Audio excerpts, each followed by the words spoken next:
¿vale? Y a partir de ahí pues, hemos sacado alguna, digamos, plataforma que, bueno, pues que cuelga de esta observabilidad, que sean las de FinOps. FinOps al final, como bien podéis imaginar, muy orientado a cloud, ¿vale? La parte de nube. Va precisamente de eso, ¿no? De ahorro de costes en la nube. ¿Vale? O sea, de alguna forma os damos recomendaciones al cliente para ver dónde puede ahorrar pues en instancias, en máquinas, en su rendimiento.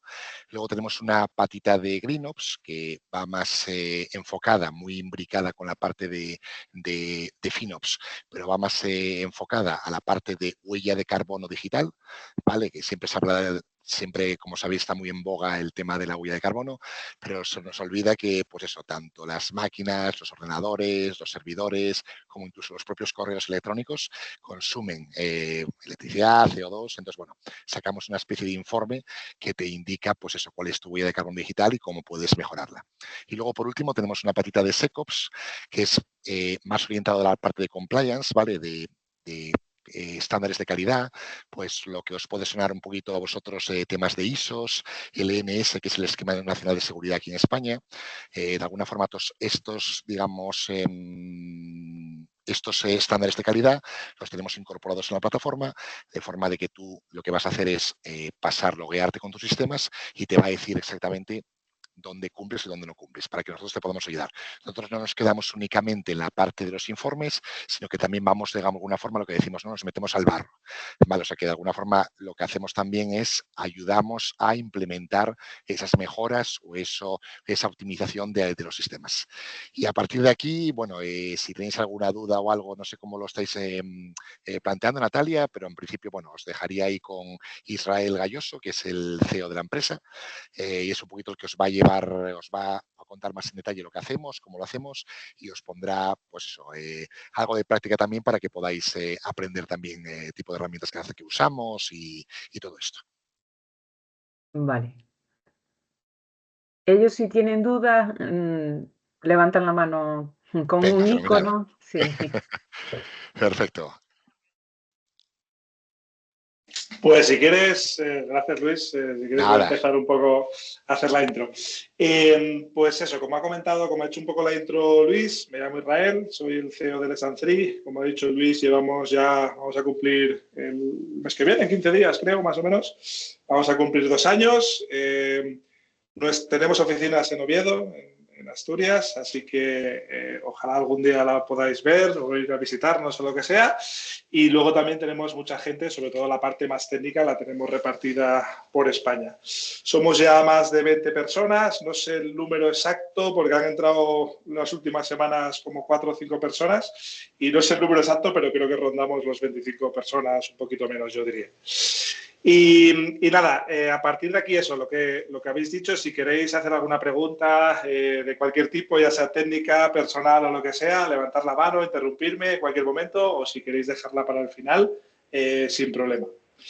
Entonces, la estructura que habíamos pensado un poco para estas horas que vamos a estar juntos, habíamos pensado en dividirla en 3 partes. La primera parte, un poco más presentación más profunda de lo que ha hecho Luis de lo que es Let's Dance 3, de lo que hacemos. Va a ser un poco una presentación un poco más comercial, pero bueno, para que veáis un poco también cómo hacemos estas presentaciones. La segunda parte va a ser explicando todo lo que es la metodología DevOps, la filosofía DevOps, cómo funciona, lo mismo, qué herramientas usamos en el día a día. Y luego la tercera parte va a ser una parte práctica. Hemos creado un repositorio de código donde hay 3 ejercicios que si os gustaría hacerlas para luego en la sesión de la tarde pues corregirlo con vosotros, enseñar un poco cómo lo hemos contemplado nosotros, porque vamos, no hay una solución única, sino que hay infinitas, por decir así que un poco ver vuestras soluciones, ver las nuestras, comentarlas y que sea un poco más ameno, un poco más práctico, mejor dicho. Entonces, nada, si no hay ninguna pregunta ni nada, voy a comenzar a compartir pantalla con la parte de presentación de la empresa, ¿vale? Okay. Vale, hay un segundo, que creo que tengo... Voy a volver a conectarme, ¿vale? Que nunca había usado Teams y que tengo que reiniciar el Teams, ¿vale? Darme un segundo. No pasa nada. De acuerdo.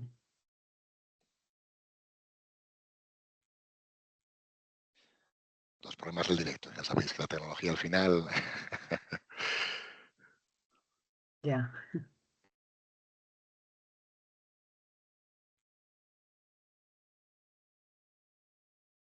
Pues un poquito si queréis ir viendo también lo que significa la parte de DevOps, al final es un infinito. ¿Vale? En la parte de la izquierda, la parte, digamos, de testeo, desarrollo de la aplicación, prueba, y luego ya está la parte de la derecha del infinito, que lo que te hace es más bien ya es la parte de implementación, monitoreo, provisionamiento. Entonces, lo dicho, han sido dos áreas que normalmente han trabajado, digamos, en paralelo, pero no conjuntamente, y lo que se pretende desde aquí es que se trabaje, digamos, de una forma conjunta. Si ponéis DevOps en vuestro navegador, lo buscáis y aparece ese infinito ahí. Y veis un poquito eso, pues las fases que tiene, digamos, la cultura DevOps, ¿no? Que es una filosofía muy de colaboración, de excelencia, el método Kaizen japonés, para que lo podáis ir viendo.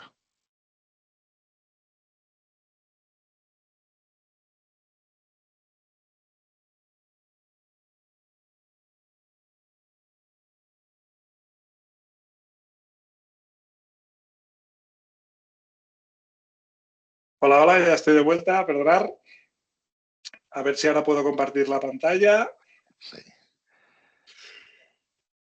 Les comentaba un poco yo el tema del infinito, que lo buscaban también ahí de DevOps para que vieran un poquito eso, lo que es la parte de la izquierda a la derecha, la parte más de desarrollo y la parte un poquito más de operaciones.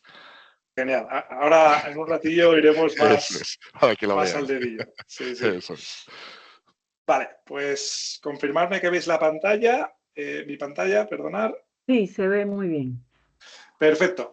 Pues entonces lo dicho, voy a hacer esta primera fase o esta primera parte, eso, explicar un poco más quiénes somos, cómo funcionamos y eso, es un poco más una presentación comercial, pero bueno, para que sepáis también a qué nos dedicamos. Pues como decía Luis, somos de Dance3, tenemos una misión que, resumiendo un poco también lo que ha dicho Luis, básicamente es la eficiencia, porque creemos que es el futuro, ser eficientes, ya sea a nivel de plataforma, tanto en la vida, yo creo que la eficiencia es un punto muy importante.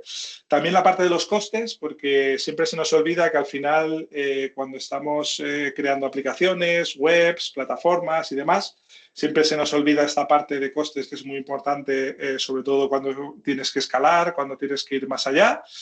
Y luego, muy importante, el tema de la seguridad. Como siempre decimos, pues eso, que lo más importante es la seguridad, sobre todo últimamente, que está habiendo muchos ataques a empresas muy grandes, están filtrando muchos datos. Entonces, para nosotros, desde nuestra parte, que es más de plataforma, más de plataforma, de cloud y sobre todo de certificaciones y auditorías, pues la seguridad es más importante.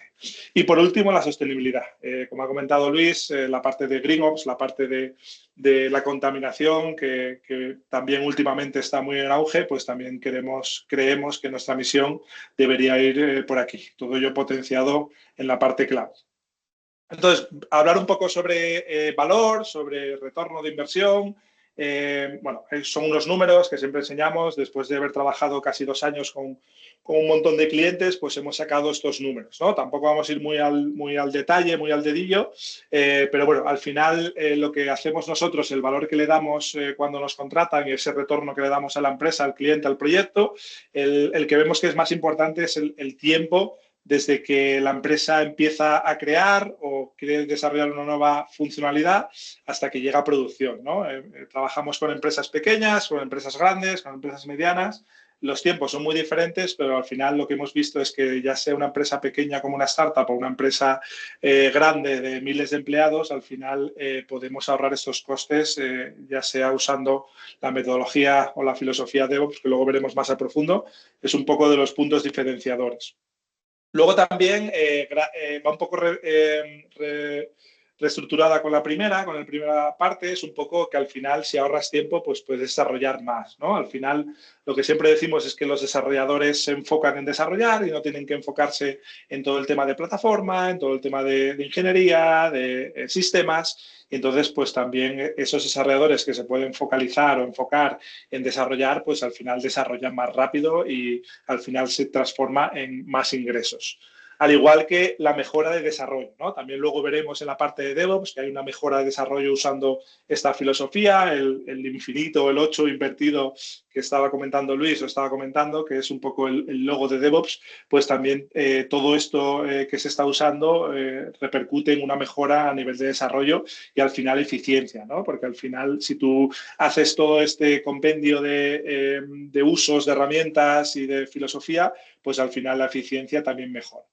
Y por último, muy enfocado más enfocado, mejor dicho, en la parte de observabilidad, métricas y monitorización, pues está un poco la reducción de errores en el código, ¿no? Porque ya os enseñaré luego que con la parte de DevOps, con todos los pipelines, con todo el Continuous Integration, Continuous Deployment, pues al final, como llevan unos pasos fijos y automáticos, pues también en el caso de detectar errores, pues también podemos llevar a que estos errores no lleguen a producción, por lo tanto, hacemos esa reducción de errores. Eso es un poco la explicación de que, como yo digo, es el sota, caballo y rey que solemos hacer con nuestros clientes, con las empresas. Lo dividimos en 6 pasos, ¿no? El primer paso es un poco en el hipotético caso de que la empresa está empezando de cero. Imaginaros un proyecto que empieza de cero, pues aplicamos estos 6 pasos. Luego ya dependiendo si entramos en uno de los pasos, con otros proyectos y demás. Vamos, esto es un poco lo que nosotros nos gusta hacer o decir que hacemos desde el minuto cero, ¿no? Ahí también plasmamos que lo podemos hacer o lo solemos hacer en menos de 3 semanas y al final lo que os decía, el primer paso es un poco el diseño de infraestructura, que es la parte de que nosotros hablamos con nuestro cliente, con la gente que está asignada a ese proyecto y al final cogemos esos requerimientos, esos requisitos que luego planteamos ese diseño de la infraestructura, si va a usar unas herramientas, si van a usar otras, métodos de despliegue, métodos de seguridad, si va a estar en un proveedor cloud, si va a estar en un CPD con recursos propios, pues esto lo planteamos en el primer punto.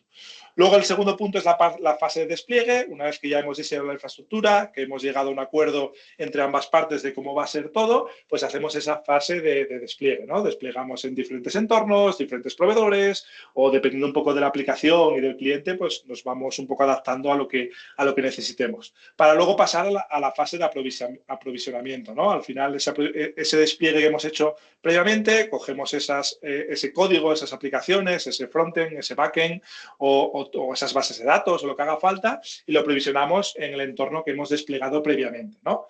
Para luego llegar a la fase de gestión, ¿no? En esta fase, pues es un poco más esa parte donde nosotros gestionamos toda la parte de los entornos, suele haber entornos previos de desarrollo, de preproducción, hacemos cómo va a ser esa gestión de llegar desde un entorno de desarrollo a un entorno de producción y todo esto tiene que ser gestionado por nosotros, pero siempre con un compendio con la otra parte, ¿no? Porque al final ellos son los que van a estar desarrollando o trabajando en el día a día, sacando nuevas funcionalidades y demás. Entonces, cuando llegamos a un acuerdo entre ambas partes, hacemos esta configuración, esta gestión de configuración y es lo que lleva a cabo para llegar desde el entorno de desarrollo a producción. En los últimos pasos ya damos por hecho de que todo está funcionando, que está funcionando bien, pero antes de sacar ese producto o ese proyecto a un entorno real, con clientes, con usuarios, hacemos ese test de rendimiento, ¿no? Al final tenemos que saber hasta dónde puede llegar la plataforma, porque a veces estamos hablando pues, plataformas de e-commerce que están esperando recibir millones de visitas al mes, a la semana, al día, un montón de usuarios, de peticiones. Entonces, estos de rendimiento que hacemos, lo que aseguramos es que con esta plataforma que hemos diseñado previamente y que estando de acuerdo con ellos, pues que puede llegar hasta cierto número de usuarios, cierto número de productos, cierto número de requests, y entonces hacemos esos test de rendimiento. Y por último, una vez que está funcionando también la plataforma, hacemos esa monitorización y esa mejora continua, ¿no?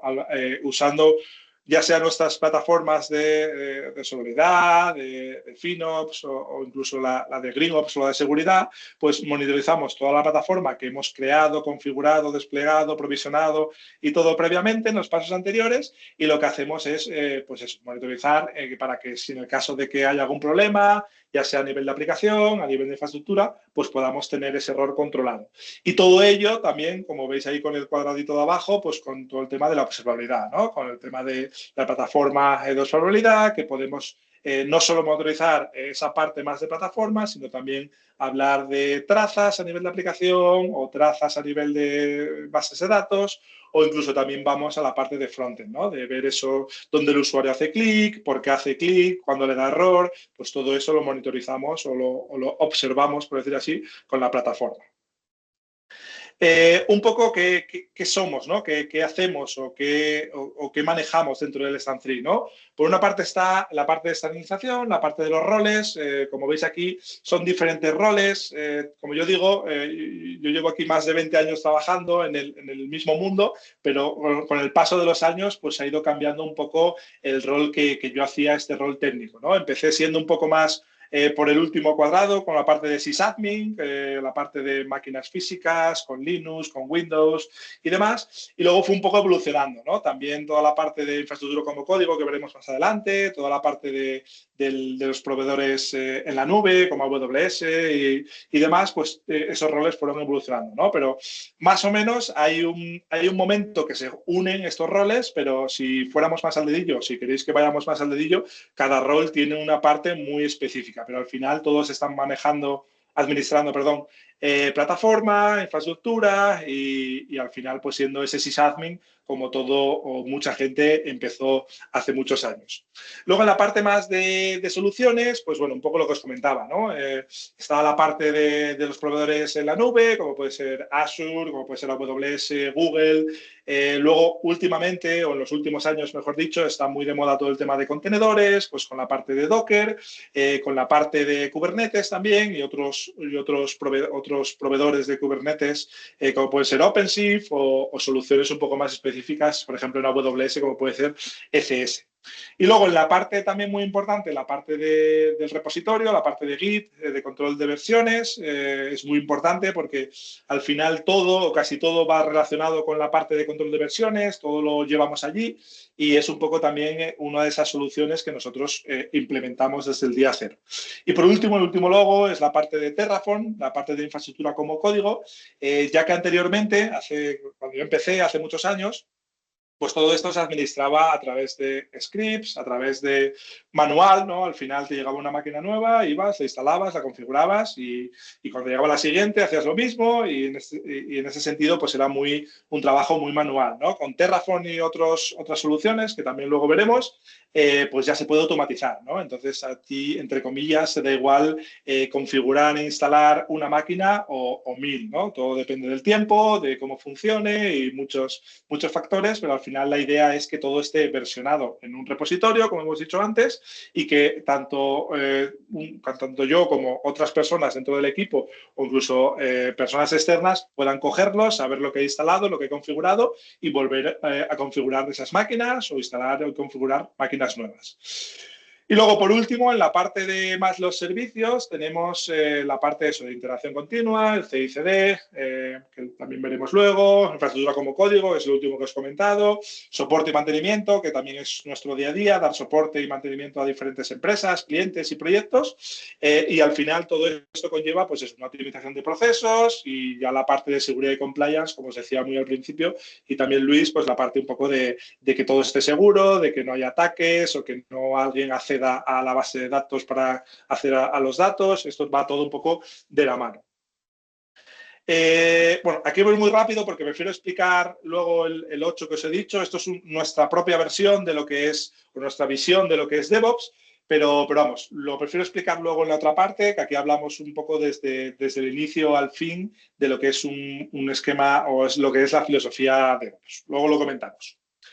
Y luego, muy rápidamente, hablar de las plataformas, que ya ha hecho muy bien la intro Luis, pero vamos, es un slide por cada una, solo para que lo sepáis. Tenemos también desarrollo de producto dentro del Lesan3, tenemos la plataforma de seguridad, que como también comentaba Luis, es prevenir los fallos antes de que sucedan. Todo esto es gracias a la inteligencia artificial, con diferentes modelos que cargamos, que vamos viendo los logs, las métricas, y podemos, dependiendo de qué tipos de error, podemos preverlos pues durante un tiempo anterior para prever también esas posibles caídas, esos posibles problemas en entornos productivos que puedan llevar a la empresa a tener un gasto o una mala imagen si nos comparamos con la competencia, ¿no?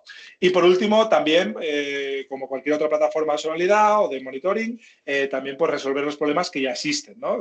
Muchas veces metemos nuestra plataforma y le decimos, oye, este error lleva fallando un mes y no te habías dado cuenta, ¿no? Pues también para eso está nuestra plataforma.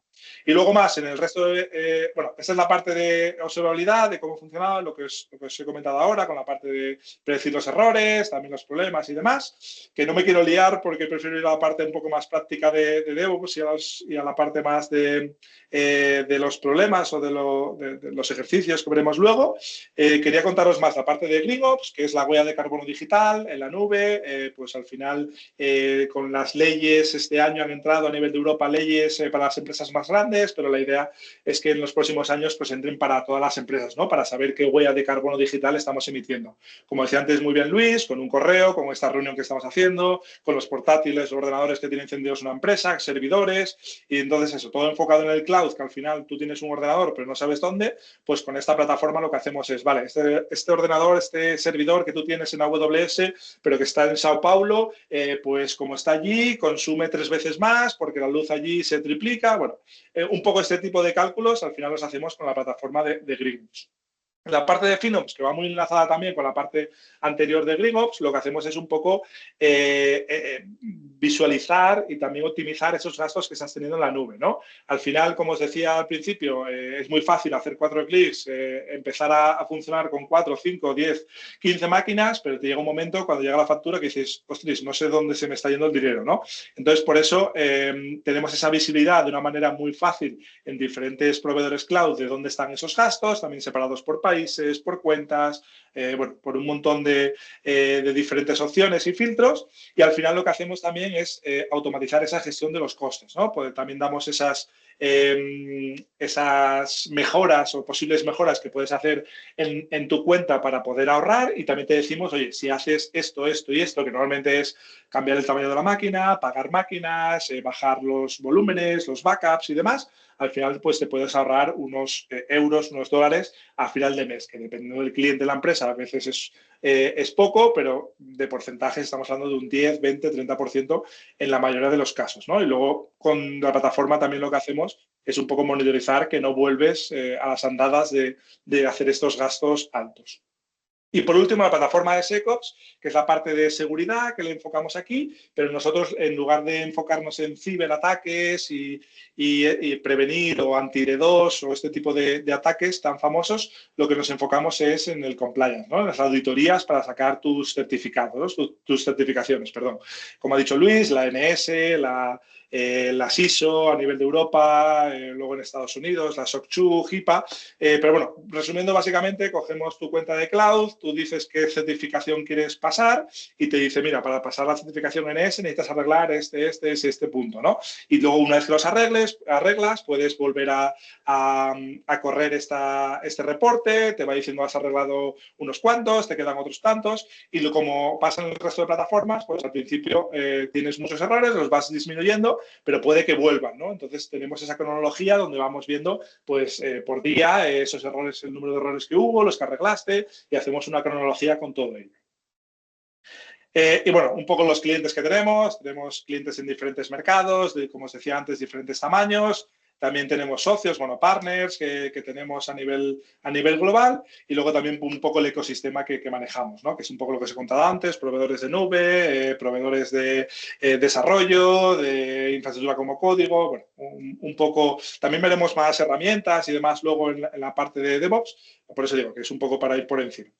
Y ahora ya sería un poco un tema de industrias, casos de éxito, pero yo creo que si nos importa vamos a pasar a la fase 2, que es más un poco la parte de DevOps y yo creo que os va a interesar mucho más, que es un poco cómo funciona toda la parte de DevOps. No sé si tenéis alguna pregunta hasta aquí o queréis que continúe o queréis que haga una parada, como veáis.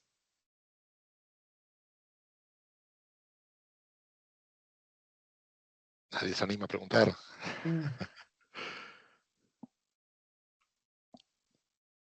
Si no, un segundo. De momento no hay consulta. Vale, todo claro. Genial, pues entonces, como os decía, en esta segunda fase vamos a centrarnos más en la parte de DevOps. Aquí la idea es enseñaros un poco qué es DevOps, la filosofía, en qué consiste, qué herramientas y eso, por hacer un resumen, al final es lo que usamos nosotros en nuestro día a día, ya sea a nivel interno, para todo el tema de plataformas, como son los servicios que ofrecemos a las diferentes empresas, clientes, proyectos donde estamos trabajando. Entonces, ¿qué es DevOps? DevOps. Voy a ir leyendo, pero os voy a ir explicando un poco más al detalle, ¿vale? Al final, lo que es DevOps es, como os decía antes, es una cultura, es una filosofía, depende un poco a quién le preguntes, depende un poco qué libro leas o a qué persona te lo cuente, pero nosotros solemos decir que es una cultura al final, ¿no? Es un método de vida, es una cultura que al final lo que quiere hacer es unir la parte de desarrollo, como os decía antes, con la parte de operaciones, ¿no?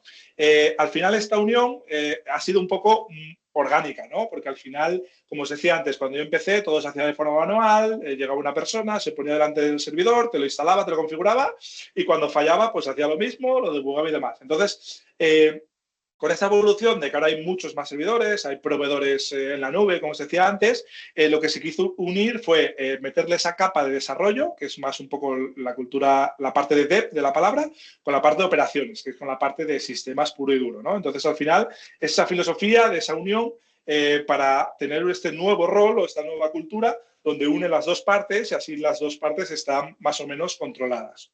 Al final, lo que hace la cultura DevOps, o su fin, es automatizar esos procesos de desarrollo, ¿no? Como os decía antes, desde que una aplicación, un proyecto está en la fase 0, en la fase inicial, hasta que llega a la fase de producción, ¿no? Es un poco esa automatización del proceso completo, ¿no? También estamos, como os decía antes, hay entornos de desarrollo, entornos preproductivos, entornos de producción o más entornos y todo esto, pues hay detrás unas pruebas, hay unos despliegues, hay unos test de seguridad que se pasa. Entonces, todo esto engloba lo que es la cultura DevOps, ¿no? Lo enlazo con el siguiente punto, ¿no? La integración continua, entrega continua, el CI/CD que os he hablado antes. ¿Qué hace esto? Pues lo mismo, cuando yo empecé en el mundo, los despliegues se hacían semanales en el mejor de los casos, cada 15 días, cada mes. ¿Por qué? Porque había que hacer muchas partes manuales, había que hacer muchos test manuales, no solo de seguridad, sino también test de integración, test unitarios a nivel de código. Entonces, ¿qué promueve la cultura DevOps? Pues promueve esa integración continua. ¿Qué quiere decir? Que todo sea de forma automática, que puedes llegar a hacer, o sea, al final, hay empresas que pueden hacer hasta 1.000, 2.000 deployments al día, ¿no? Mejor hacer despliegues muy pequeñitos, controlados, que no hacer un mega despliegue que normalmente pues da problemas o hay que hacer una migración. Depende mucho del cliente, depende mucho del proyecto, pero vamos, en el mundo ideal lo suyo sería hacer esta interacción continua con esta entrega continua que al final son pequeños bloques, ¿no? De que no te dé miedo, lo típico que se dice, hacer un despliegue un viernes, ¿no? La idea de la cultura DevOps es que todo esté tan controlado, tan testeado a nivel de seguridad, a nivel de código, de que puedas hacer 1.000 deployments un viernes, ¿no? Que lo típico que igual habéis escuchado de, no, es viernes, no hagáis deployment, sino que aquí es totalmente al contrario, ¿no? Que sea todo tan ágil y que esta cultura de DevOps pues promueva todo esto.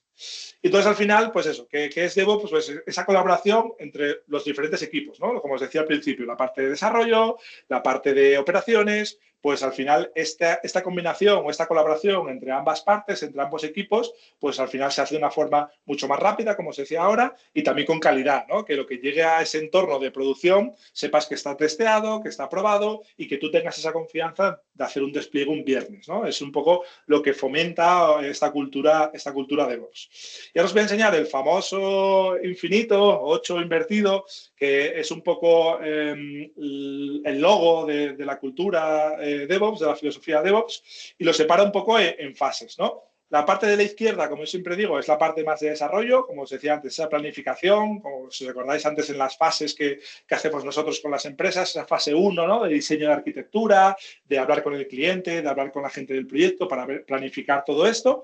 Luego estaría la parte más de desarrollo, pues al final el equipo de desarrollo tiene que hacer el desarrollo de lo que es la aplicación, de lo que es el código, de lo que es el frontend o todo ese desarrollo que se lleva a cabo para llevar a esa aplicación o esa idea a producción, ¿no? ¿Cómo se hace todo esto? Pues eso, con la integración continua. Al final, como os decía antes, esa integración continua se hace de manera orgánica y de manera automática para llevar a cabo ese despliegue, ¿no? Ese despliegue de lo que es el desarrollo que se ha hecho, se despliega en una plataforma, ¿no? Seguimos a la parte de operación, que aquí en la parte de operación es más lo que os decía antes, la parte de gestión, de la parte de configuración de los servicios, configuración de la aplicación para que pueda escalar, para que pueda desescalar y todo ese tipo de cosas. Y todo esto siempre está con el tema, por último, de la monitorización y el feedback continuo. ¿Qué quiere decir esto? Que necesitamos, como yo digo, no podemos estar ciegos, no podemos llevar una aplicación a producción y no saber si está fallando, dónde van los errores, no puedo ver los logs o las métricas o las consultas a la base de datos. Pues todo esto tiene que ser evitable y tiene que ser todo a través de la parte de monitorización o la parte de observabilidad. Y luego otro punto, que luego lo comentaremos, que se añade a este logo. Vamos con la parte de por qué es importante el DevOps, ¿no? Es un poco el resumen de lo que ya os he hecho previamente, pero al final es muy importante reducir ese tiempo entre desarrollo y entrega. Como os decía antes, al final si un desarrollador tiene que estar pendiente de la parte que desarrolla, también tiene que llevarla a entregarla en un entorno productivo, pues a veces entre que el desarrollador no tiene todos los conocimientos o la experiencia que puede tener una persona más de operaciones, pues al final el equipo de DevOps o el rol de DevOps o esa cultura de DevOps lo que hace es reducir el tiempo y hacer esa entrega en el menor tiempo posible, ¿no? Si lo comparamos con unos entornos no DevOps o con unos entornos manuales. Al final, todo esto mejora la calidad del software. ¿Por qué? Porque al final todos estos procesos, como os decía antes, son automáticos y todo esto al final mejora esa calidad del software, ¿no? Se hacen test, como os decía antes, de unitarios, de integración, test de código, test de carga y todo esto, este conjunto, al final lo que hace es mejorar esa calidad de software. Que tú sepas, como os decía antes, que lo que va a llegar a producción tienes toda la confianza de que todo va a ir bien, ¿no? Entonces, al final, pues esa mejora en la calidad. También la colaboración entre equipos, ¿no?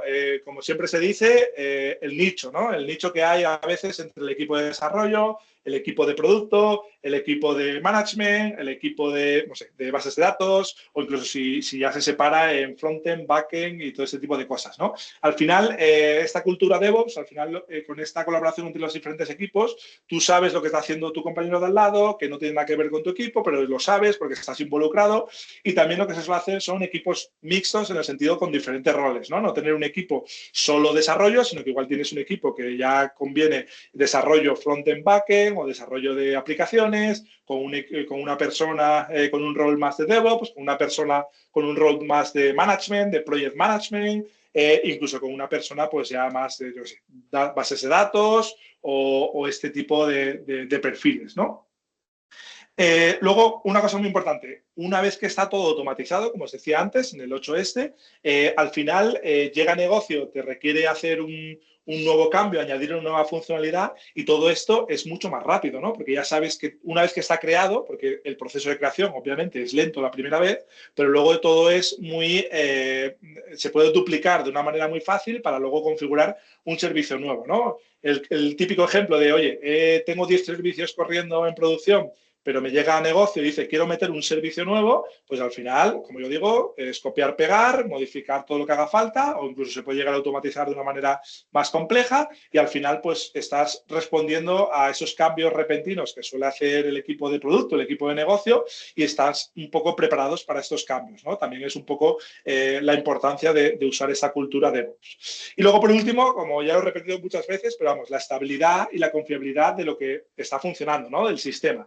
Ya sea sea por la parte de plataforma, por la parte de los entornos, por la parte de los sistemas, pero también, como os decía, por la parte de código, ¿no? Si tú sabes que ese código ha pasado estos tests que estábamos hablando o que ha pasado esa seguridad, pues al final tú sabes que todo va a ser más estable y también tú confías tanto en el equipo de desarrollo como en el equipo de DevOps, como en el equipo que esté detrás de todo esto que está corriendo, ¿no?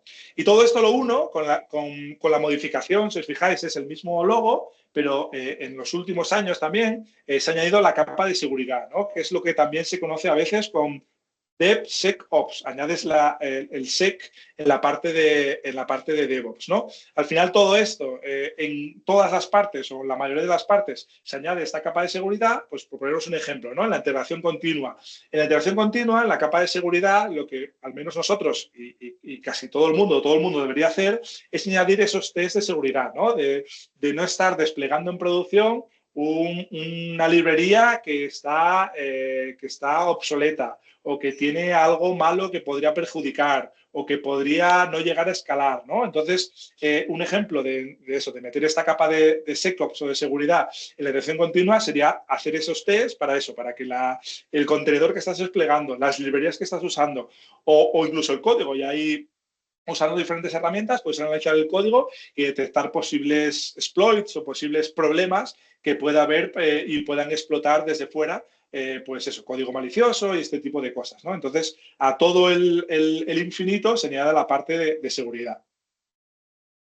Entonces, ¿cómo adaptar todo esto de DevOps? Porque suena muy bien, como os he contado, os estoy contando, pero vamos, hay muchos pasos como adaptar, ¿no? Como os decía antes, si empiezas de cero o un equipo, una empresa que es nueva y no tiene nada montado, es mucho más fácil, ¿no? Porque empiezas de cero, les aconsejas cómo montarlo, cómo adaptarlo y es más fácil. Cuando hay una empresa ya creada con sus equipos, con sus nichos, y demás, pues es un poco más complicada, ¿no? Pero al final lo que se está haciendo para adoptar esta cultura DevOps es eso, cambiar la cultura, ¿no? Si ya tiene otra, cambiar esa cultura para pasar a esa colaboración y esa responsabilidad, ¿no? Ese, como se dice en inglés, ese ownership, ¿no? De lo que un desarrollador está haciendo un cambio de código, que tenga esa responsabilidad de que ese código va a estar bien funcionando en producción, no va a fallar, no va a tener problemas de seguridad y también por la parte del equipo de DevOps al final, ¿no? Es un poco esa responsabilidad o ese ownership que tiene que tener cada uno.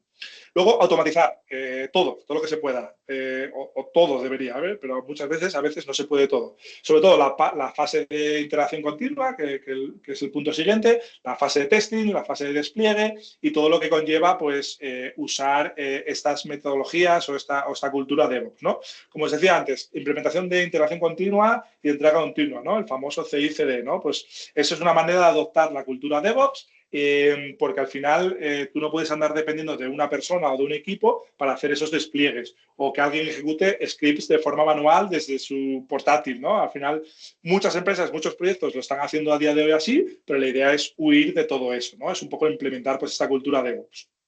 Y luego, usar las herramientas adecuadas y adaptarlas al equipo, ¿no? Al final, muchas veces, si ya está todo corriendo, a veces es muy difícil que el equipo implemente estas herramientas, que implemente esta cultura, entonces tienes que hacer mucho esfuerzo en que explicar cómo funciona todo, estas herramientas, el nuevo uso. Al final, un poco adoptar la cultura de DevOps es un poco ese cambio de mentalidad, ¿no? Porque, como yo digo, ya está ese equipo, esa empresa, ese proyecto ya está viciado a unos modos de uso y lo que más nos cuesta a nosotros cuando intentamos adoptar, que el equipo adopte esta filosofía de DevOps, es el cambio de mentalidad, ¿no? De que ahora no entro en una máquina y hago un cambio de forma manual, sino que lo hago con la manera automática, no ejecuto cosas en mi local que yo pueda dentro de X tiempo desaparecer o lo que sea y que nadie tenga acceso a ello.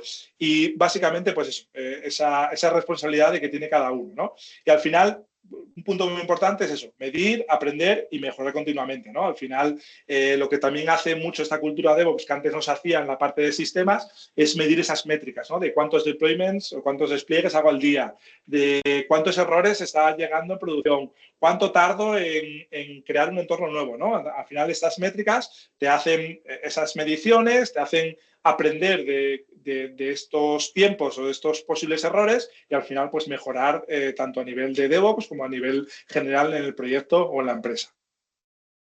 Y luego, muy rápido, las prácticas DevOps que se usan para escalar y mantener los sistemas funcionando y que puedan llegar a todos los niveles, es un poco el mismo esquema que os expliqué antes con las fases, pero enfocado qué se hace en cada una de ellas, ¿no?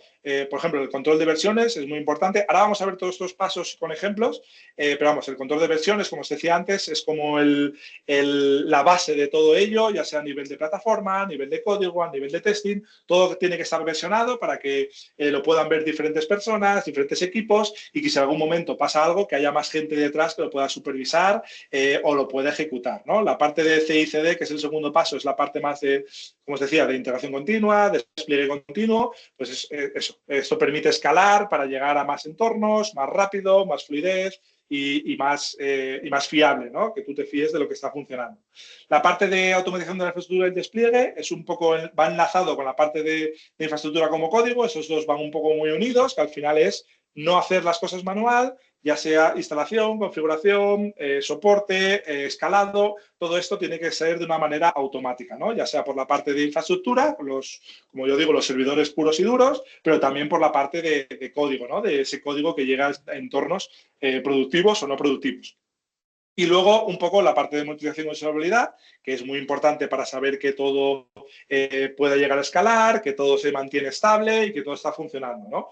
Y un poco los últimos dos pasos es un poco más humano, como digo yo, ¿no? La gestión de configuración es un poco lo que nosotros llamamos hablar con el cliente y que lo enlazo con el siguiente punto, ¿no? Que es el feedback continuo, ¿no? Tiene que haber esas reuniones periódicas con el cliente o dentro de la empresa. El equipo de DevOps tiene que estar siempre al tanto de nuevos despliegues, de qué se va a cambiar, también para que ellos puedan, las personas que están detrás del equipo de DevOps, puedan también adaptarse a los cambios que vienen, ¿no? Porque al final, como os decía antes, si se trabaja en nichos, pierdes todo este contexto y puede que algo que tú tienes todo controlado y demás para lo que está corriendo ahora mismo, pero puede que llegue algún cambio nuevo a nivel de bases de datos, a nivel de peticiones, a nivel de clientes, que por eso digo, tiene que haber este feedback continuo, ¿no? Ya sea en forma de reuniones, en forma de documentación o en forma de, al final, estar colaborando diferentes equipos a la vez. Y aquí vamos a ver un poco las herramientas. Yo diría que vamos a pasar un poco más a las herramientas en cuestión porque al final son muchas y también el tiempo voy ahí. Así que eso, vamos a pasar a las herramientas en sí. Que vamos a empezar con el control de versiones, ¿no? Al final, yendo un poco más al detalle de lo que os comentaba antes, al final el control de versiones, lo que tenemos que hacer es controlar todos los cambios que se hagan, ¿no? Y también no crear nichos, no crear scripts en mi máquina que van a correr en mi máquina, pero lo paso a otra máquina y no funciona, o yo estoy de vacaciones y no se puede ejecutar, ¿no? Pues al final, tenerlo todo en un repositorio, en un servicio de control de versiones, pues al final podemos ver todos los cambios que se han hecho, también en caso de buscar errores o posibles errores que vayan pasando y al final, pues eso, colaboramos entre todos. Los logos que veis aquí también para que os suenen, si no suenan, el de izquierda arriba es el de Git, que es el repositorio de código que creó Linus Torvalds, bla, bla, bla, bla. Luego tenemos proveedores que ofrecen este control de versiones Git, como puede ser el de la derecha arriba, que es GitHub, izquierda abajo, que es GitLab, o el de la derecha abajo, que es Bitbucket, ¿no? Al final hay diferentes empresas por detrás, cada uno son muy parecidos, pero cada uno tiene sus puntos, cada uno tiene sus precios y bueno, yo creo que el más usado es GitHub, pero bueno, depende también en qué país, depende también en qué mercado, pues cada uno es más usado. Vamos con la parte de pipelines. Al final, los pipelines, que va referente con la integración continua y con el despliegue continuo, lo que hacemos es, como os he dicho ya muchas veces, automatizar todo el tema de pruebas, de despliegues y al final que el código se despliegue de una forma, como dice ahí, continua, ¿no? De forma también estable y de forma continuada, ¿no? Los logos que vemos aquí son un poco, el de arriba a la izquierda es un poco, como digo, el school, que es Jenkins, que hay muchas empresas, sobre todo las grandes, nivel bancos y este estilo de empresas todavía lo siguen usando. Y luego, al igual que antes, hay proveedores que ofrecen sus propios pipelines, ¿no? En el caso derecha arriba es el mismo logo que el GitHub, porque hay una función de pipelines dentro de GitHub que se llama GitHub Actions, que básicamente tú puedes crear un pipeline usando la propia plataforma de GitHub. Lo mismo pasa con los otros dos, ¿no? A la izquierda abajo, como antes era GitLab, que también tiene los GitLab Runners, que hace un poco lo mismo con el tema de pipelines. Y luego, por último, Azure, que es el de Microsoft, que es el de Azure DevOps, que hace lo mismo. Bueno, hace muchas más cosas en este caso, pero una de las partes es la parte de interacción continua y despliegue, ¿no? Al final son ficheros de configuración que se pueden configurar y, como os decía antes, ¿no? De que cuando yo hago, por ejemplo, un push a un repositorio, pues se hagan unos tests, se ejecuten unos tests de código, se genera el contenedor, se crea el contenedor y luego se hace un despliegue en uno de los entornos, ¿no? Pues todo esto es lo que engloba un poco lo que son los pipelines. Luego un poco el tema de automatización de DevOps, ¿no? La infraestructura como código. También os he explicado un poco por alto antes, pero al final son herramientas que en lugar de hacer tareas manuales o repetitivas, pues como pongo ahí el ejemplo en el texto, como tests o builds o despliegues, pues al final se hace todo de forma automática, ¿no? Es lo que os decía antes, que cuando yo empecé se hacía todo de forma manual o con scripting y demás, pero luego fue creciendo y también lleva un nivel de conocimiento de desarrollo, ¿no? Que al final pues ya son lenguajes programables, tienen sus propias funciones y sus propios lenguajes, ¿no? En los logos tenemos arriba a la izquierda Terraform, que os lo he comentado antes, es de una empresa que es HashiCorp, que hace poco también compró IBM, si no me equivoco. Pues nada, esto se usa para muchas cosas, pero sobre todo para todos los entornos cloud. Y esto también se usa mucho, la mayoría de veces, también como os decía ahora, para provisionar servicios más que máquinas. Porque la diferencia, por ejemplo, entre Terraform y los tres restantes es que Terraform se enfoca más en provisionamiento de servicios, por ejemplo, una base de datos dentro de AWS, que es el proveedor, uno de los proveedores en la nube, se hace a través de Terraform, ¿no? Porque es un servicio. Pero luego, sin embargo, los otros tres, como es a la derecha arriba Ansible, abajo a la izquierda es Puppet y abajo a la derecha es Chef, lo que hacen estos se enfoca, también pueden hacer esta parte, pero se enfocan más en la parte de lo que es un servidor, ¿no? Yo le doy un servidor, como yo digo, o una máquina limpia, instalada de cero, y lo que te hace es, por ejemplo, yo quiero instalar en esta máquina un servidor web, ¿no? Un servidor de bases de datos, ¿no? Pues usando diferentes soluciones, o Ansible, o Chef, o Puppet, o hay muchas más, lo que hace es provisionar la máquina, configurarla, y lo que yo estoy seguro es que si yo quiero duplicar esa máquina o generar una máquina igual, lo único que tengo que hacer es provisionar una máquina nueva que esté limpia, corro el playbook de Ansible, por ejemplo, que es el código, y lo que voy a tener son dos máquinas iguales, porque al final está corriendo de forma automática y me aseguro de que la configuración que yo hago en una va a estar en otra. Esto es uno de los casos, pero también es, por ejemplo, si yo quiero hacer un cambio y tengo 1000 máquinas corriendo, en lugar de ir una a una y haciendo estos cambios, yo puedo decirle que me haga estos cambios progresivamente usando Ansible de 10 en 10 máquinas para ver que todo funciona bien, para, pues acaso hay que reiniciar algo. Entonces, esto se hace con Ansible o con Chef o con Puppet y lo que hace es hacerlo de una manera segura y automática. Y al final es lo mismo, voy a tener la misma configuración en todas las máquinas que estoy ejecutando el código en cuestión. Vamos a la parte de herramientas de pruebas, como os decía antes. Aquí esto se enfoca más en pruebas más enfocadas en código, ¿no? Selenium, que es el primer logo en la parte de arriba, que se enfoca más en pruebas de integración. JUnit o JUnit en la parte derecha arriba, que se enfoca más en los códigos unitarios, que empezó siendo con Java, pero bueno, ya se usa para muchas cosas. Abajo a la izquierda Cypress, que es también una mezcla entre test de integración y test unitarios.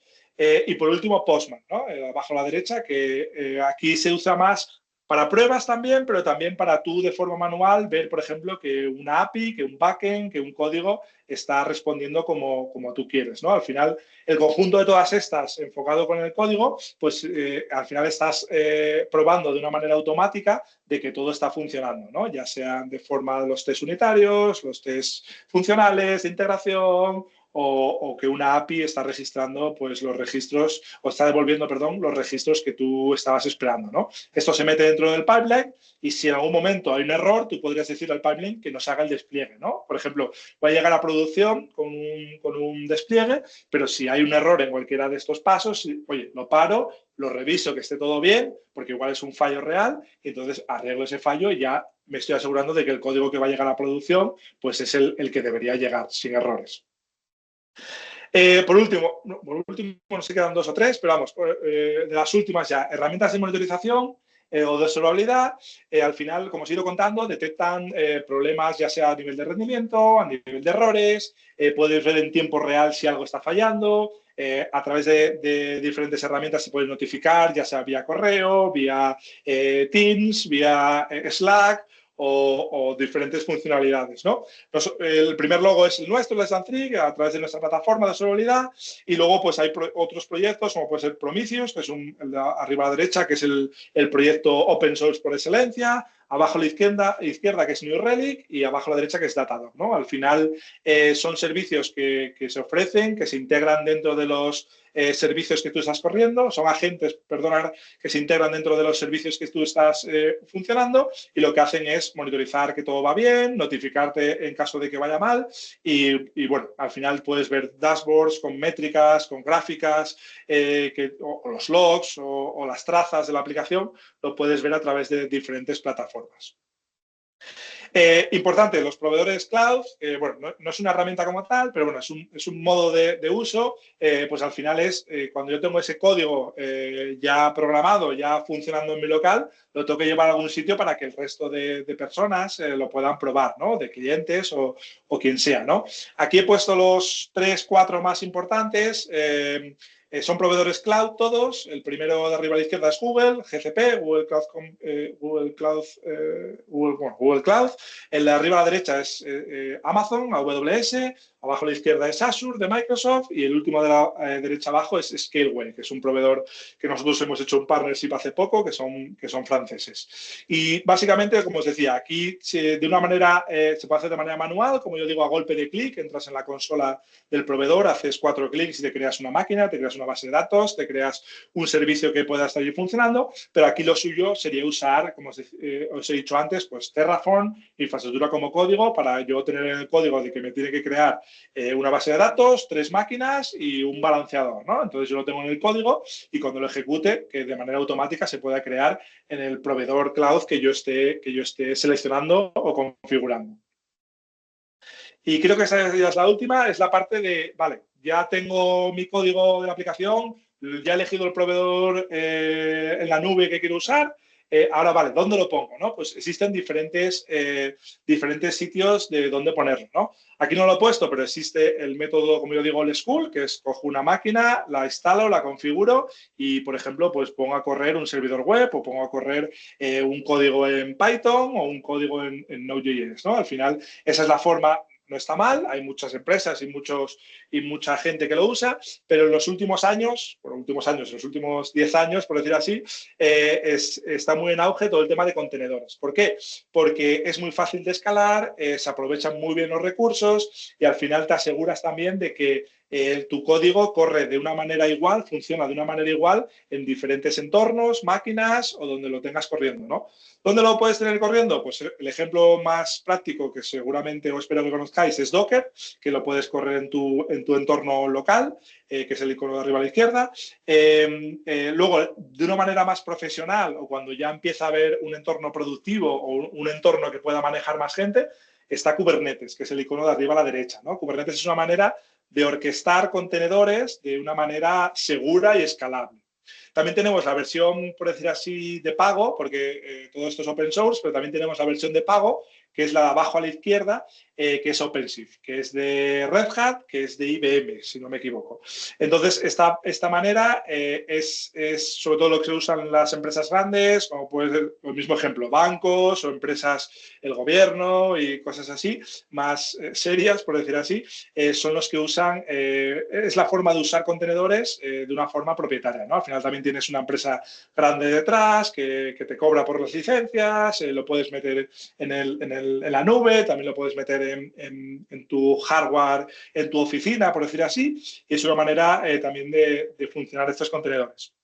Y por último, el icono de abajo a la derecha, Helm, todo esto se tiene que orquestar, es decir, como yo creo una aplicación con un contenedor, se conecta a una base de datos, cómo puedo escalar para que donde hay una aplicación corriendo haya 10, pues todo esto se hace a través de Helm, ¿no? Que es una manera de orquestar esta configuración enfocado, perdón, en Kubernetes y en OpenShift, no en Docker. Para Docker tienes Docker Compose, que luego es uno de los ejercicios que veremos.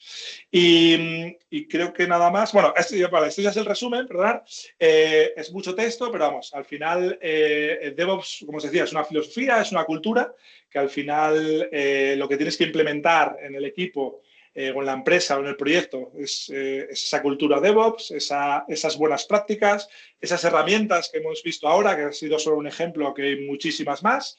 Y hay que implementarlo, entre el equipo de desarrollo, el equipo de operaciones y al final, pues todos los equipos, ¿no? Y como objetivo, como pongo ahí en el texto, es automatizar todos esos procesos manuales o semimanuales que están corriendo a día de hoy. Y al final es eso, mejorar la colaboración entre los equipos, sobre todo en los equipos muy diferentes, lograr esas entregas, como digo ahí, de software más rápido y más seguras, como os decía antes, que sean más confiables o que tú confíes más en ese despliegue, y también muy importante constantes, que no sean despliegues mensuales, ¿no? Que al final pues yo creo que retrasa todo lo que es el desarrollo de una empresa y todo el desarrollo que es un producto, ¿no? Y al final, pues eso, lo que hace la filosofía, la cultura de DevOps es un poco para adaptarse a las necesidades del negocio, de lo que es la empresa, de lo que es el proyecto y al final del usuario final, ¿no? Para que ellos puedan recibir ese retorno de que si una empresa hace más desarrollo, lo hace más rápido o lo hace más barato, entre comillas, pues va a hacer más y al final el cliente final pues lo va a ver un poco reflejado. Y ahora vamos un poco a los ejercicios. Lo mismo, hemos acabado la fase 2, me queda media hora más o menos. Me gustaría explicar los ejercicios para ver si los podéis hacer o intentar hacer o por lo menos leerlos y entenderlos, que luego los veremos. Pero bueno, hago una pausa para beber y si tenéis alguna pregunta o lo que sea, también interrumpidme que tenemos tiempo, creo.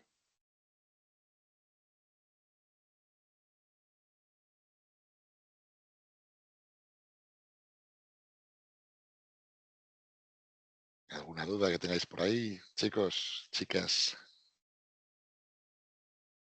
Mira ya, alguien. David, Sí,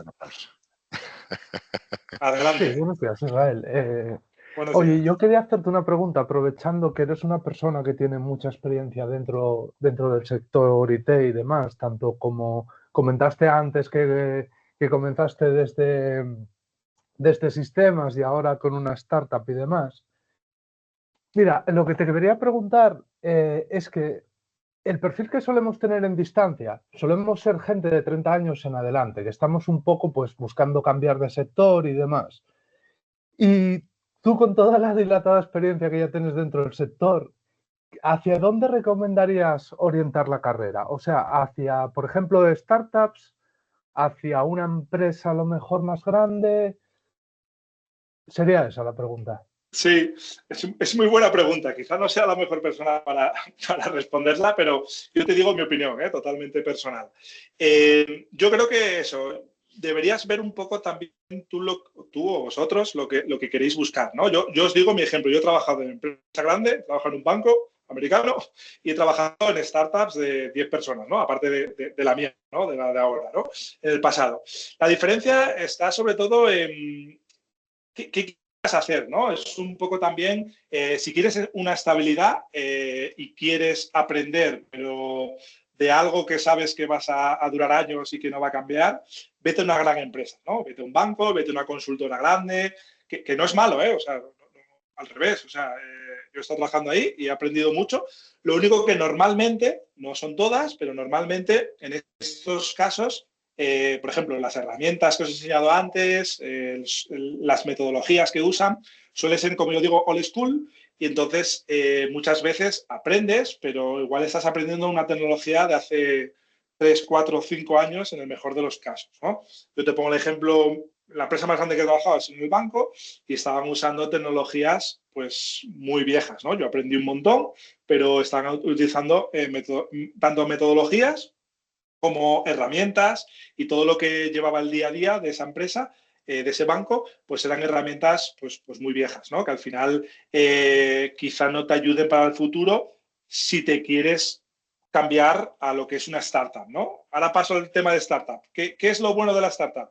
un poco lo malo de la gran empresa, ¿no? Al final una startup está usando normalmente herramientas, software e ideas muy, ¿cómo se dice?, muy novedosas o muy nuevas, que normalmente suelen ir bien, pero a veces también fallan, ¿no? Es un riesgo que tienes que correr cuando estás en una empresa pequeña, en una startup, y también porque las startups al final pivotan, ¿no? Tú al final vas a sigo con el ejemplo del banco, tú vas a un banco y sabes que el roadmap que hay ese año más o menos no va a cambiar. Lo más seguro es que no lleguen en tiempo, pero sabes que no va a cambiar. ¿Cuál es el problema de la startup? Que puedes empezar a hacer un proyecto o puedes empezar a hacer una cosa y al cabo de 2 semanas tirarlo a la basura y empezar a hacer otra.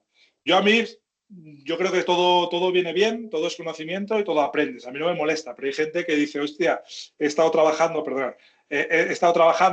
un mes en mi nueva funcionalidad y me han dicho que ya no, que vamos con otra cosa, ¿no? Entonces hay gente que le molesta. En mi caso, yo he trabajado más en startups que en grandes empresas, pero vamos, que he aprendido en ambas partes, he aprendido mucho. Pero bueno, también yo creo que un poco lo que busques, ¿no? Si buscas más estabilidad, porque también he estado en startups que han hecho despidos y me he ido a la calle, entonces también depende un poco de lo que busques. Pero al final yo creo que con ganas, con flexibilidad y con ganas de aprender, yo creo que ambos mundos pueden venir bien.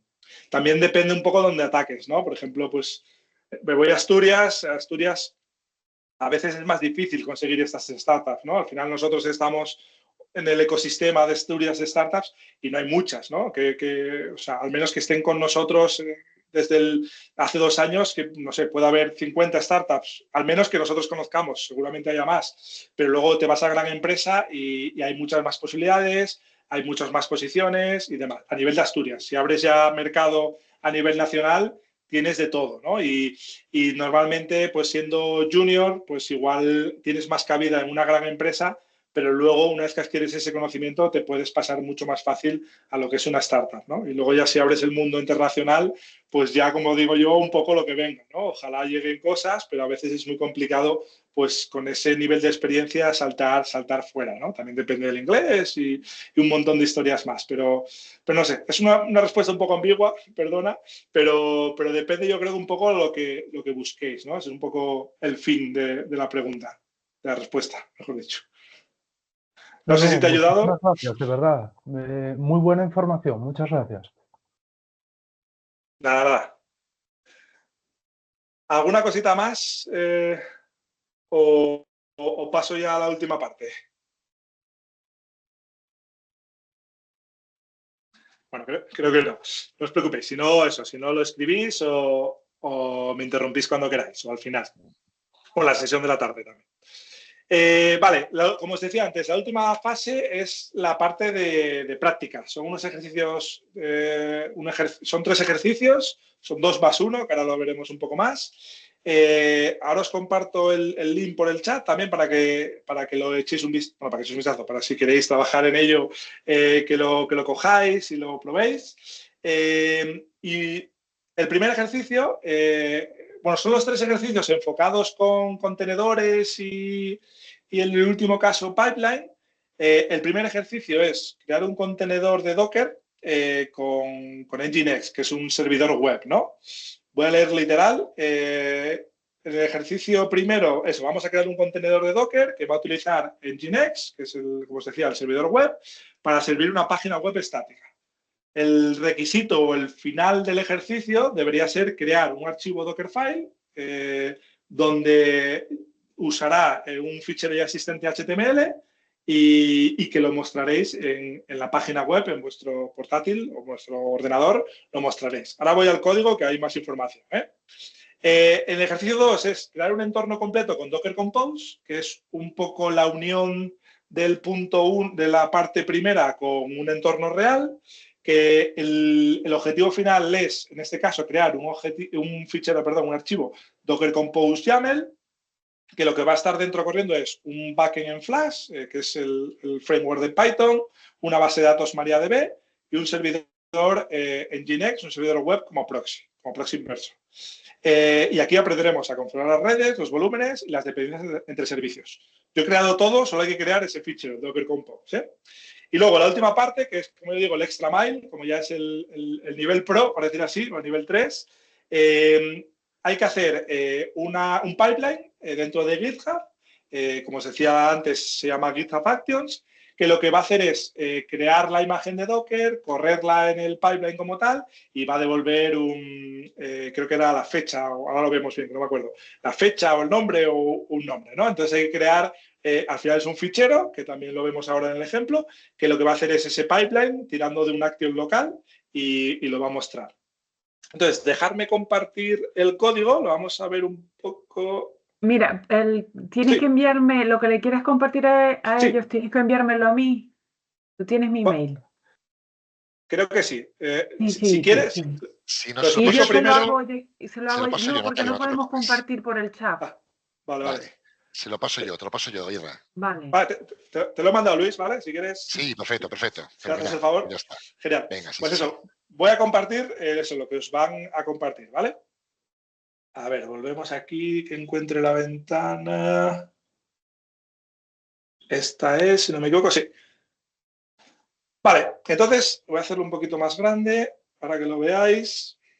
Vale, lo que os decía, he creado un repositorio en GitHub con los 3 ejercicios, ¿no? Las respuestas no están todavía porque la idea es que intentéis hacerlo y en la sesión de la tarde os voy a enseñar y explicar las respuestas. Como os decía, no hay una respuesta única, sino aquí son, entre comillas, infinitas, ¿no? Así que lo que os decía, hacer lo que podáis y eso, por la tarde podemos revisarlo y verlo. Eso es, ya lo tienes, Natalia. ¿Te llegó ya? Todavía. El correo. A ver si va por ahí. Sí. Por las redes. Va volando. De Oviedo a Gijón, va. De Oviedo a Gijón. Por la autopista. Como has llegado antes en coche. Ya. Ahora sí, vale, fenomenal. Sí. Vale. Entonces, mientras tanto, si tienen alguna consulta con la actividad. Si me permites explicarla un poco para dar más contexto, Natalia, si no te importa. Sí. Voy a irles a compartir el enlace. Eso, por favor. Lo que os decía, aquí en el repositorio viene explicado más al detalle. Voy a ir un poco rápido, que tenemos 15 minutillos, pero eso, si tenéis alguna duda, me lo decís, vamos. Entonces eso, hay 3 ejercicios. Como os decía, vamos a ir a revisar el primero. El primero, os lo recuerdo, es crear un contenedor de Docker con el servidor web llamado Nginx. Entonces, lo que hay que hacer es, los requerimientos es instalación de Docker, que no sé si lo tenéis, aquí pongo el enlace a la web. Conocimientos básicos de Docker, si no, revisar un poco la documentación o ChatGPT o lo que uséis. Editor de texto, hay que crear ese fichero, entonces, es también un requerimiento y todos estos requerimientos, y el archivo HTML, pero los 3 primeros son requeridos para los 2 ejercicios siguientes. Y luego el archivo HTML es el que ahora veremos, que os lo he pasado yo, ¿vale? Entonces, paso a seguir, crear este Dockerfile. Este Dockerfile tiene que tener todas las instrucciones necesarias, como pongo ahí, para levantar este servidor web y copiar el archivo index para que luego cuando se genere con el build el contenedor y empiece a funcionar, que lo puedas ver en tu máquina local, ¿no? Entonces, eso. Los pasos que hay que seguir es hacer el build, el Docker build, construir la imagen, ejecutar el contenedor con el Docker Run y, por último, pues probarlo a web desde tu propio ordenador, ¿no? Entonces, como os decía, aquí yo proporciono 2 ficheros. Uno es el index, que es el que debe mostrar cuando arranque la web. Debería mostrar, creo que no lo tengo arrancado, pero debería mostrar una página de Nginx con la hora, con la fecha y cosas así. Luego lo vemos por la tarde si no. Y luego el fichero ya también os he pasado, por si no conocíais Nginx, el servidor web, os he pasado la configuración básica que deberíais usar dentro del contenedor que vais a crear para mostrar la página HTML que os he enseñado previamente. Entonces, esta es la configuración. Luego, en el ejercicio 2, a ver que llegue para atrás. En el ejercicio 2 es la parte de Docker Compose. Como os decía antes, aquí hay 3 componentes. El componente del backend, el componente de la base de datos y el componente de Nginx, ¿no? El backend está con Python Flask, la base de datos es una MariaDB, que es un fork de MySQL, y luego la parte del servidor web, que es Nginx. Entonces, aquí sí era un poco complicado crear el Dockerfile para el backend porque requería bueno, Python y un montón de cosas. Entonces, os lo he pasado yo ya. Si queréis por la tarde os lo explico lo que hace cada cosa, pero vamos, con este Dockerfile lo podéis usar, podéis hacer el build y debería correr este fichero Python. Este fichero Python, bueno, es Flask, que es el framework uno de los frameworks que tiene Python, y lo que hace es conectarse a una base de datos. ¿Dónde está esta base de datos? A ver, volvemos para atrás. En la parte de la base de datos, yo solo os he proporcionado un fichero para que uséis de contraseñas. Esto no es recomendable, es para el ejercicio, o sea, no es recomendable tener las contraseñas, sobre todo esto es un repositorio público, no es recomendable, pero bueno, es para que hagáis el ejercicio. Entonces, lo que tiene que hacer dentro del Docker Compose para arrancar la base de datos es que use este fichero TXT como contraseña. Y aparte, pues eso, que arranque y se configure y todo. Y luego la última parte, que es cómo vamos a mostrar estos datos que están en el backend. Pues con el servidor web o como se dice, con el proxy inverso, ¿no? Aquí sí que os paso yo el Dockerfile para que lo podáis usar. Y el fichero de configuración, el hello.conf, que es la configuración para que haga el proxy inverso a la parte de Flask, de Python. Y luego, por último, como yo digo, es el extra mile. A ver, vamos para atrás. Que es la parte, yo diría, un poco más complicada, que es la creación de un pipeline, ¿no? La simulación de un pipeline.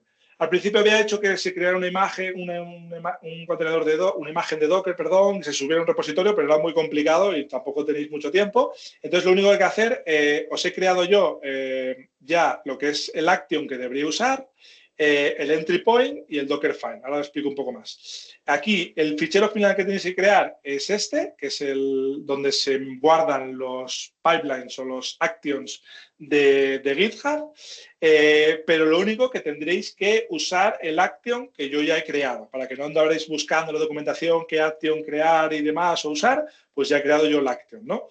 Entonces, bueno, el action, perdón, el Dockerfile, que al final está corriendo una imagen básica y lo que está usando es el entry point. El entry point lo que va a hacer aquí, que os decía antes, vale, va a mostrar el usuario y va a mostrar el tiempo, ¿no? Este entry point. Entonces, lo que deberíamos ver al final es que el pipeline, el action, va a correr y va a mostrarte hola o hello tu nombre y la hora en la que funcionó.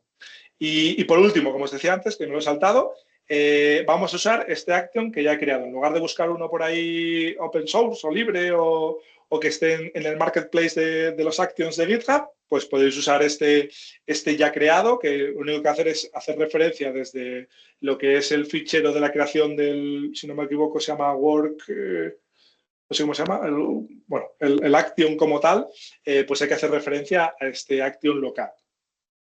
Y os digo, este es como el ejercicio más complicado porque tenéis que tener ya conocimientos de Docker, de GitHub Actions y demás. También os digo que, vamos, es el soto caballo y rey, como digo yo siempre, el workflow, que no me salía antes. Es el soto caballo y rey de lo que es crear un action como tal. Y lo dicho, aquí está el repositorio, os lo podéis clonar, si manejáis Git, lo podéis descargar aquí en Code, si vais aquí, lo podéis descargar con Git, lo podéis descargar un zip directamente, si no queréis, si trabajáis con Codespaces, si también lo podéis, bueno, no sé si manejáis Git o no, pero vamos, si no manejáis, bajáis el zip y ya podéis tener el código en vuestro local, en vuestra máquina. Y poco más, lo último, por la tarde os voy a enseñar las soluciones de los ejercicios, explicar si queréis o si lo veis bien lo que ya está creado, lo que os he dicho antes del Dockerfile, el fichero de configuración y demás, y resolver vuestras dudas o todo lo que ya sea a nivel de ejercicios, o si le habéis dado una vuelta mientras coméis alguna de las cosas que he comentado y queréis comentarla o preguntarme, sin problema. Y ya os dejo estos 10 minutillos si tenéis alguna pregunta o os dejo ya libres, que llevaréis una sesión bastante larga, me imagino.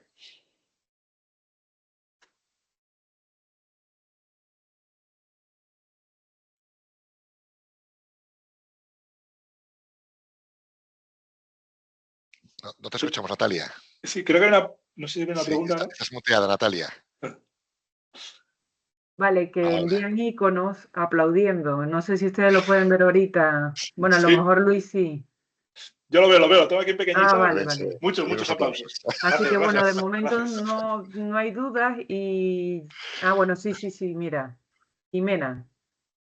Ah, no, son aplausos. corazones también, sí, señor.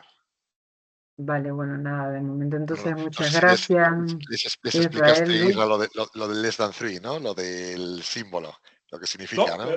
no lo Mira, explique, Luis. No.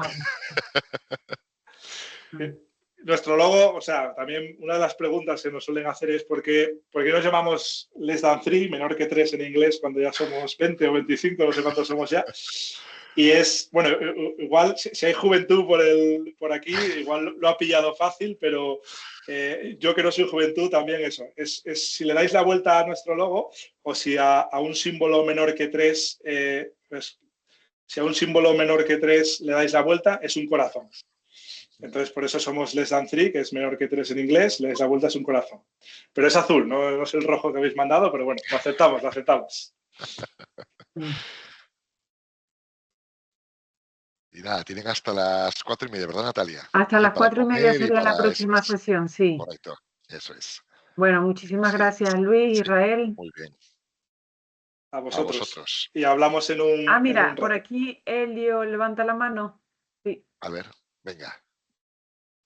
Sí, no era exactamente de esto que hablamos ahora. Era en general si sería posible pasarnos los PowerPoints de las charlas a diario para tenerlas como referencia. Era simplemente eso. Sí, tengo pendientes nos solicitaron del día de ayer de App Intelligent, pero bueno, no me las han enviado de momento. En cuanto las tenga, se las hago llegar a ustedes. Y las que les vaya gustando o que tengan interés en tenerlas, nos dicen. Si No, quieren pero estas, estaría bueno. Hoy quisieran que todas. No, en general que se enviase por parte de las empresas o demás los PowerPoints para ir publicándolos a diario, para Vale, facilitar el seguimiento de las charlas y la realización de las tareas o demás. vale. Bueno, gracias, ya se lo comunico al resto. Gracias. A ti. ¿Alguna pregunta más? Aprovechad ahora. Tienen 5 minutos. Si no hay más preguntas, o sea, solo un minuto que no he hecho en la intro, pero os quería, ahora que ya os conozco, entre comillas, si tenemos confianza, quería contaros sobre mí, que yo hice un FP en su momento, no tengo carrera, por animarlos, por animaros. Solo eso, hice un FP y he acabado aquí, o sea, que al final todo el mundo puede llegar aquí. Yo, como os decía antes, al final tenéis que ser constantes, flexibles y tener un poco de pasión por la informática y en mi caso por todo el rollo de sistemas, DevOps, sysadmin que os he contado. Y nada, que podéis montar una empresa como he montado yo, podéis ver mundo, que he estado viviendo mucho tiempo fuera. De hecho, no vivo en Asturias ahora mismo, por eso digo que os animéis, que después de hacer el FP podéis llegar todo lo lejos que queráis. Vamos. Y si os queréis poner como ejemplo o queréis más información de cómo lo he hecho, que me preguntéis, que sin problema. Fenomenal. Vale.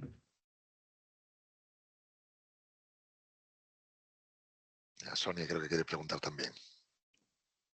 No es una pregunta, bueno, a ver, es por no dejar aquí un poco de vacío, o sea, que te agradecemos que estés aquí, que es verdad que igual se nos escapa un poco de las manos, o sea, yo sí que me manejo un poco con Git y vale, sí, o sea, comitea, subes cosas, pero está muy bien que nos hayas traído este ejercicio de ir un poco más allá. No sé si tenemos capacidad porque la gente es de primero, pero está muy bien el repo, poder mirarlo y si no lo conseguimos en estas horas, pues el fin de semana echamos un vistazo. A ver qué conseguimos hacer. No, mira, no sería el fin de semana, sería ahora en la tarde con ellos mismos. Sí, digo, si no nos da tiempo, porque claro, vale. o sea, yo por ejemplo, o sea, hay alguna asignatura que no tengo y es que yo creo que la gente se mueve por la vida con, no sé, o sea, con Eclipse, yo uso Visual Studio Code, o sea, sí sé subir cosas a Git, pero no sé qué sabe la gente aquí dentro. Por eso digo que, bueno, Que animo a que lo intenten, Claro. o a que lo intentemos, y Ya. luego pues ya se verá. Y si no, pues con los días. Pero gracias por subir el repo, ¿eh? Lo Nada, veo útil. Lo entiendo perfectamente y Eso es. gracias por el feedback, Sonia. Al final, yo también os he de decir, también a título personal, que yo donde más aprendo es, bueno, lo intento, no me sale y luego ya con un repo y con la solución explicada ya es donde de verdad aprendes. O sea, que no os frustréis si en estas 2 horas no os sale, sino que eso, lo que tú has dicho, Sonia, de entre esta tarde que le vais a dar ahí un tiento y luego el fin de semana cuando queráis y ya con la solución y explicada, y me imagino que tengáis los vídeos, yo creo que es un poco la idea, ¿eh? Que ojalá todos podíais hacer esto en 2 horas, pero ya os digo que es complicado, ¿eh? Por eso os he dicho que con la calma, llegar hasta donde podáis, entenderlo, y vamos, es un poco la idea, es un poco la idea.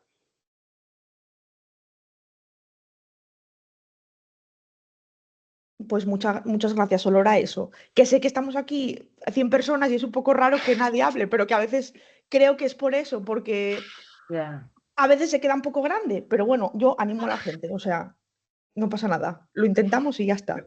A ver qué conseguimos instalar y qué no. Esa es la actitud, sí, señor. Sí. Exacto.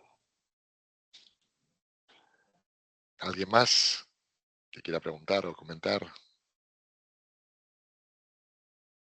Si no, nada, nos dejamos, sino que, Nada, de momento yo creo que ya, que digieran, que vayan a comer bueno, y que trabajen un poco ahí, sí, señor. Exacto. ya sería en la próxima sesión entonces. Eso es. Bueno, muchas gracias, Luis y Israel. A vosotros, a vosotras. Gracias. Chao. Una preguntina, Adiós. Natalia. Ah, ¿A qué mira. hora hay que conectarse? 4:30. 4:30. 4:30. Vale, Sí, genial, genial. Sí, Perfecto. sí. Pues muchas gracias, chicos. Nada, Gracias a ánimo. todos. Hablamos en un rato. Adiós. Hasta luego. Venga, chao, chao. Nos vemos.